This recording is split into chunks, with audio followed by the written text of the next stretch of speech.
आतंकवाद देश के बॉर्डर पे हो चाहे देश के अंदर हो, अगर धर्म पूछ के हत्या हो रहा है तो आतंकवाद है, जाति पूछ के भी अगर हत्याएं हो रही हैं तो वो किसी भी आतंकवाद से कम नहीं है। मैं इसको निश्चित तौर से आपके माध्यम से मैं पहुंचाना चाहता हूं देश की शासन प्रशासन से।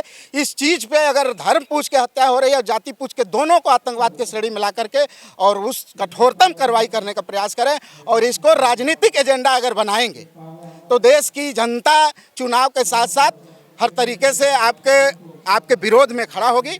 आने वाला वक्त ये आप लोग के सामने होता है कि जब तक सत्ता नहीं आएगी बहुजनों के हाथ में, तब तक बहुजनों का कभी भी संघर्ष पूरा नहीं हो सकता। हमारे साथ बात करने के लिए हैं, बहुत बहुत स्वागत है जी। सबसे पहले आप जिस भी चैनल से हैं, सत्या चैनल से, मैं बहुत बहुत आपका आभार प्रकट करता हूँ कि आप लोग छोटे से छोटे कार्यकर्ताओं के जो है ज़मीनी स्तर जांचने का जो काम करते हैं, इसके लिए मैं अपनी पार्टी की तरफ से और अपने साथियों की तरफ से बहुत बहुत अभिवादन और आभार प्रकट करता हूं। पहले अपना परिचय जी। मेरा परिचय डॉक्टर सरदार सुरेश सिंह है। मैं रहने वाले मिर्ज़ापुर को हूं, लेकिन वाराणसी में ही मैं यहां पे शिक्षा दीक्षा प्राप्त करके अपना हॉस्पिटल चलाता हूं। कौन सा हॉस्पिटल? जी, हमारा हॉस्पिटल न्यू सहारा हॉस्पिटल है कजाकपुरा में। हाँ, ये जानना चाहते हैं कि बसपा से हैं आप, बहुजन समाज पार्टी? बिल्कुल, हम लोग बसपा के कार्यकर्ता हैं। बिना पद के बसपा के लिए जान देने के लिए तैयार रहते हैं। क्यों बसपा ही क्यों? देखिए, बसपा ही क्यों, क्योंकि बहुजन समाज पार्टी जो है ये पार्टी के साथ साथ एक आंदोलन, एक मिशन है। और ये मानवर कांसी राम जी के द्वारा बनाया गया है, जिसमें सारे बहुजन महापुरुषों का एक प्रकार से मानिए तो पूरे जीवन का संघर्ष इसमें छिपा हुआ है।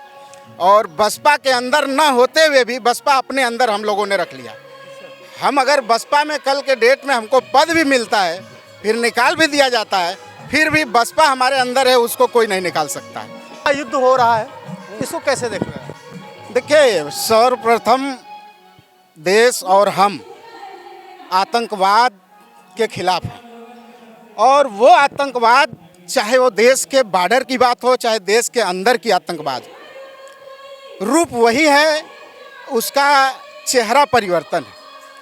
तो आतंकवाद के सर्वप्रथम हम खिलाफ हैं, इस प्रकार की जो घटनाएं हुई। लेकिन जिस हिसाब से भारतीय जनता पार्टी में ये प्रधानमंत्री नरेंद्र मोदी को मैं आपके मीडिया चैनल के माध्यम से बताना चाहता हूं कि जिस हिसाब से उन्होंने इस दमखम के साथ देश को आश्वासन दिया कि देश सुरक्षित हाथों में है, लेकिन मैं जब से ये चीज़ देख रहा हूँ कि भारतीय जनता पार्टी जब से सत्ता में आई है, तब से न जाने कितनी बार सीज फायर का उल्लंघन और न जाने कितनी आतंकी हमला हमारे देश के नौजवानों पे, आम जनता पे होता आया। अभी हाल में ही पहलगामा में जो घटना हुई, ये बहुत बड़ा क्वेश्चन मार्क जो है। ये सवाल आप लोग को भी पूछना चाहिए, सत्ता से भी पूछना चाहिए। सत्ता से सवाल पूछने वालों पे जो FIR, जी देखिए, उसका वही रीज़न है कि जब देश में मीडिया चौथा स्तंभ है, और मैं कहने में थोड़ा सा भी नहीं हिचकूंगा कि इस दौर में जो मीडिया है वो मीडिया पूर्ण रूप से, या कह सकते हैं अपनी TRP बढ़ाने के लिए, या फिर सत्ता के साथ रहेंगे तो पैसा कमाने के लिए, जो भी कारण हो, उनकी जो भी मजबूरी हो, वो सत्ता के साथ हो जा रहे हैं बड़ी बड़ी मीडिया के। अभी तमाम ऐसे सोशल मीडिया के माध्यम से आप लोग जैसे छोटे मीडिया चला रहे हैं, और सोशल मीडिया के जो सच्चाई देखने को मिल रहा है कि मीडिया बोलती है कि यहाँ पे इतना बम बारूद गिरा यहाँ पे, लेकिन जब सेना के तरफ से बयान आता है वो बोलते हैं यहाँ पे कोई धमाका नहीं। तो इसमें जनता बिल्कुल गुमराह हो जाती है। जैसे मैं सवाल करता हूँ कि पहलगाम में जो घटना हुई, वो घटना अगर हुई तो ये सवाल है कि जहाँ 2000-4000 संख्या हैं, उस संख्या के जगह पे, उस सेंसिटिव एरिया के जगह पे हमारी आर्मी नहीं लगाई गई, ये बहुत बड़ा सवाल है। जस्ट लाइक जब वो घटना हुई पुलवामा में, इतनी सेंसिटिव एरिया में इतना बड़ा मात्रा में RDX आया कहाँ, ये बहुत बड़ा सवाल है। नरेंद्र मोदी से आपके माध्यम से मैं प्रधानमंत्री से पूछना चाहता हूँ। डर नहीं लगता है ऐसे लोगों पे जो सवाल पूछता है मोदी से? देखिए, अगर हमारी आवाम, हमारी मीडिया, हमारी जनता इस बात से अगर लगातार डरने लगेगी तो इस देश में हिटलर जैसी प्रशासन लागू हो जाएगी और इस देश का एक एक आने वाली पीढ़ी गुलाम हो जाएगा। इसलिए देश को सच्चाई बताने के लिए हमें शहीद होना पड़ेगा और मैं शहीद होने के लिए तैयार हूँ।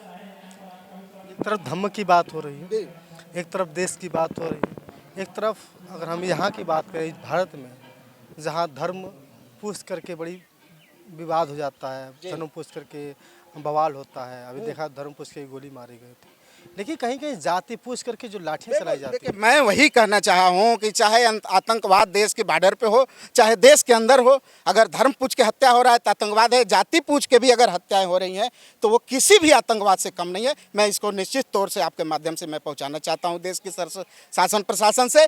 इस चीज़ पर अगर धर्म पूछ के हत्या हो रही है और जाति पूछ के, दोनों को आतंकवाद के श्रेणी मिला करके और उस कठोरतम कार्रवाई करने का प्रयास करें। और इसको राजनीतिक एजेंडा अगर बनाएंगे तो देश की जनता चुनाव के साथ साथ हर तरीके से आपके विरोध में खड़ा होगी। आने वाला वक्त ये आप लोग के सामने होगा। आपके साथी भी लोग हैं, हमारे साथ हैं, हमारे साथ के यहाँ पे सर्व समाज के लोग हैं। हमारे तिवारी जी हैं, यादव जी हैं, और भी हमारे साथ के बाबू साहब हैं, तमाम लोग हैं। ऐसा नहीं है कि ये बौद्ध किसी एक जाति विशेष का है, ये बड़ा सवाल है। आप तिवारी जी हैं, बताइए कि जो सत्ता की बात अगर की जा रही है तो सबसे अच्छी सत्ता किसके हाथों में थी तो अच्छा था? बहन जी के। कैसे अरे कैसे क्या देखे नहीं? कैसे बताओ यार। जवाब मैं देना चाहता हूँ। जैसा कि आपने पूछा सबसे अच्छी, आपने जैसा पूछा कि सबसे अच्छी सरकार किसकी थी, तो मैं आपके चैनल के माध्यम से बताना चाहूँगा कि सबसे अच्छी अगर कोई सरकार थी तो बहुजन की सरकार, जो कहीं ना कहीं मीडिया के द्वारा बदनाम किया गया कि ये बहुजनों की सरकार है। लेकिन अगर देखा जाए तो जब बसपा सरकार बनी, आप बताइए क्या उसमें बहुजन के लोग मंत्री विधायक बने थे? सभी जाति धर्म और मजहब के लोग विधायक सांसद मंत्री बने। लेकिन मीडिया के द्वारा एक प्रोपेगेंडा चलाया गया जो बहुजनों को सत्ता लेने का एक जुनून था। वो जुनून हम लोगों ने जब देखा कि 2007 से 12 में जो माननीय बहन जी ने सरकार चलाई तो सभी मनुवादियों को डर बैठ गया कि अभी तो ये हाल है तो प्रधानमंत्री की लड़ाई। तो इसलिए आज बी टीम ये सिर्फ एक बहाना है हमारे समाज को जो बरगला रहे हैं। और आपने पूछा कि सबसे अच्छी सरकार कौन है, तो मैं बता दूं आपके जितने भी गुंडा माफिया आज घूम रहे हैं बड़ी बड़ी गाड़ियों में ना, ऐसे गुंडा माफिया बहन जी की सरकार में आवाज़ पे बुलाकर गिरफ्तार कराए जाते थे। लेकिन आज बीजेपी हो या समाजवादी पार्टी हो, ये दोनों पार्टियां गुंडों और माफियाओं के बल पर चल रही हैं। ये भी आप नोट कर लीजिएगा, क्योंकि आज अगर कोई गुंडा माफिया ख़त्म कर सकता है ना उत्तर प्रदेश में, तो ये जान लेना सिर्फ बहन जी, और बहन जी के सिवा कोई गुंडा माफिया को कोई ख़त्म कर दे तो नामुमकिन है। यही आपके अखिलेश यादव जी थे, आपने देखा ही था कि एक बयान आया था कुंडी में कुंडा लगवा देंगे, तो कुंडी में कुंडा तो माननीय बहन जी ने लगवा दिया। जो ये राजा भैया को छुड़वाने का काम कर दिए, ये क्या कुंडी में कुंडा लगवाएंगे, वो तो काम माननीय बहन जी ने कर दिया जो काम माननीय अखिलेश यादव जी को करना चाहिए। अभी हम सारनाथ में हैं और यहाँ बसपा के लोग दिखाई दिए तो हम लोगों से बातचीत करने का प्रयास कर रहे थे। बहन जी की सरकार कितनी अच्छी है कमेंट करके बताइएगा, क्योंकि अभी तक लोग भले ही चर्चा कर रहे हो किसी दूसरे सरकार की, लेकिन बहन जी की बात